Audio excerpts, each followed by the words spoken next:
Dunia ni tempat ujian. Siapa yang dapat jawab elok, dia akan berjaya.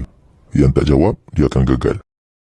Kita selalu dengar orang cakap macam ni. Tapi ada soalan yang sangat penting. Adakah kita tengah hadapi ujian yang sama? Bila kau perhati hidup orang sekeliling kau kan, mungkin kau akan jumpa orang yang hidup dia lagi baik daripada kau. Dari segi harta ke, kesihatan ke, anak-anak dia ke, hidup dia dengan pasangan dia ke, kerja dia ke. Jadi mungkin kau tertanya-tanya, kalau kita semua tengah hadapi ujian yang sama, kenapa ujian aku macam lagi susah je? Okey, cuba bayangkan seorang namanya Khalid, seorang namanya Ali. Khalid orangnya pemurah, suka tolong orang. Sekali bagi sedekah, keluarkan banyak duit. Ali pula jenis orang yang jaga duit dia lebih sikit. Boleh kita kata yang Ali ni jenis yang kedekut sikit lah. Tapi Ali pun bagi sedekah dengan nilai duit yang sama banyak dengan Khalid tadi. Saya fikir, adil tak kalau pahala Ali dengan pahala Khalid sama? Mesti tak kan? Khalid yang mana jenis dia memang senang nak sedekah, mesti akan dapat pahala. Semua sedekah mesti dapat pahala. Tapi tak sama dengan pahala Ali yang lawan diri dia dan lawan nafsu kedekut dia, supaya dia buat kerana Allah. Mestilah pahala dia lagi besar. Sebab apa? Sebab soalan harta dalam kertas ujian dia lagi susah daripada soalan harta dalam kertas ujian orang lain. Okey, cara yang sama boleh jadi pada soalan Khalid pula ada yang lagi susah daripada soalan kepada Ali. Betul, semua kita tengah dalam ujian. Tapi setiap orang akan dapat kertas soalan yang tak sama. Alah, dia macam contoh orang yang belajar dalam bidang beza-beza lah kan. Bidang perubatan dapat soalan perubatan. Bidang undang-undang dapat soalan undang-undang. Orang yang belajar bisnes ke, sastra ke dan lain-lain.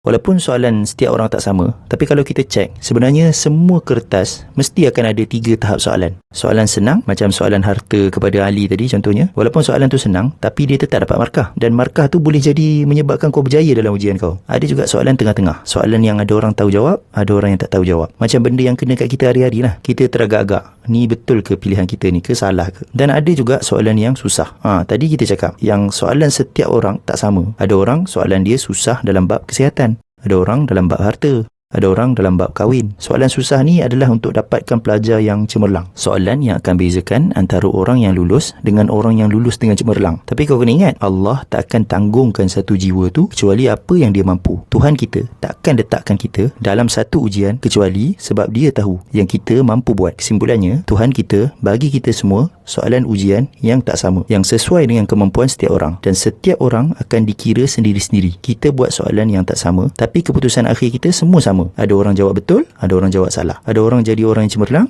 ada orang lulus cukup makan. Jadi kalau kau nampak macam-macam jenis orang sekeliling kau, jangan kata Tuhan kita tak adil. Tuhan kita jauh daripada benda-benda macam tu. Ataupun kau nampak orang yang soalan dia senang, ujian dia senang. Tak, sebenarnya setiap soalan ujian setiap orang tak sama. Susah kau nak tengok detail seorang-seorang. Jadi fokuslah kat kertas ujian kau. Tuhan kau adil dan dia maha berpengalaman dan dia maha bijak dan maha kesian, dan dia bagi setiap orang soalan yang sesuai dengan kemampuan dia. Satu lagi kau kena ingat, selagi mana kau masih bernyawa, kau boleh padam mana-mana jawapan yang salah. Kau baiki dan tulis jawapan yang betul selagi masa ujian belum habis.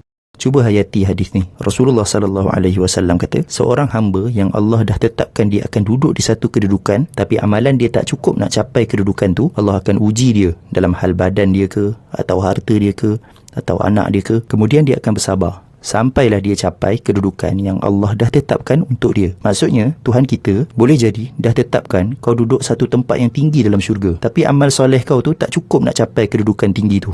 Jadi Tuhan kita bagi kau ujian yang tertentu, kau pun sabar, kau pun terangkat pergi kat kedudukan tinggi kau yang ni.